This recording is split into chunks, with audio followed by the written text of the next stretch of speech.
That is where we leave the Trump impeachment debate. You can continue watching that on Sky News Extra too.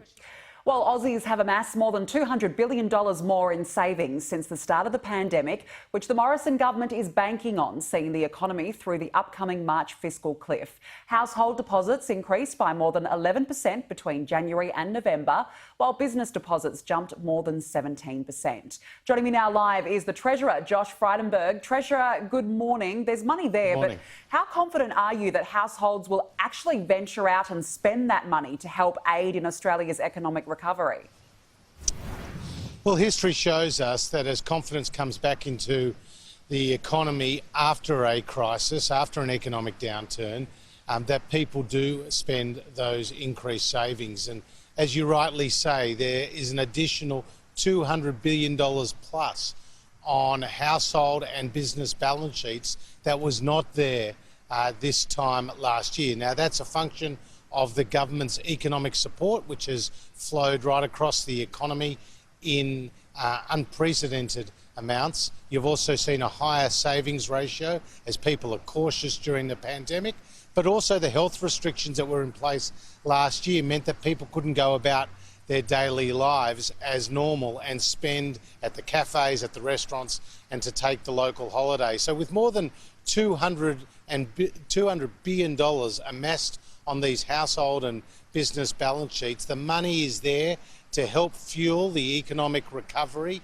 and to avoid a fiscal cliff when some of the temporary emergency economic supports taper off.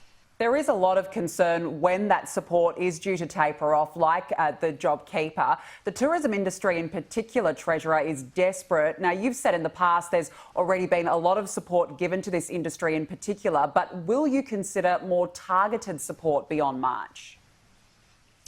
Well, we've always adopted both targeted support measures as well as economy-wide support measures. So JobKeeper, JobSeeker, the JobMaker hiring credit, the tax cuts, the business investment incentives, they apply right across the board in every state and territory to every major sector.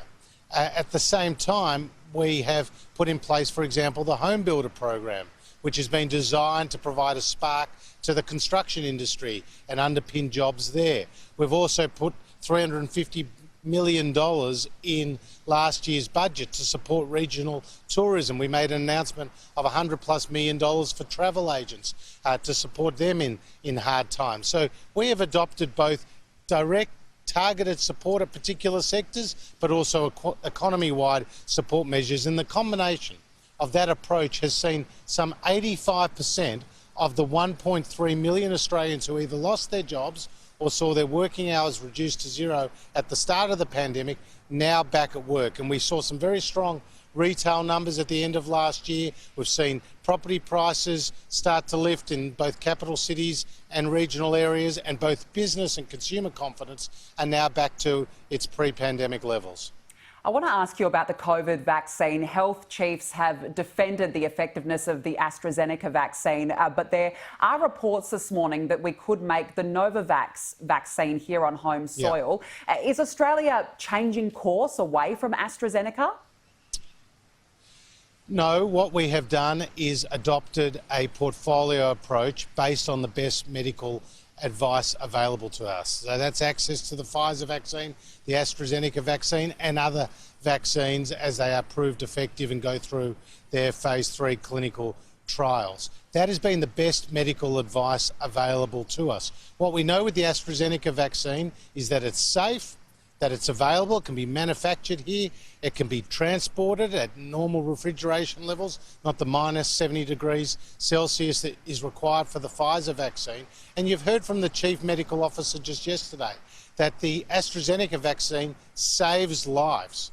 And it is important, as the epidemiologists and the microbiologists and other health experts tell us, to get that vaccine out to Australians and to ensure that the COVID-19 infections do not increase across the community. Just finally, Treasurer, the US House of Representatives is debating to impeach Donald Trump for a second time. Are you concerned that this will trigger more violence? Well, again, the United States has their own democratic processes and political processes, and I'll leave that to them.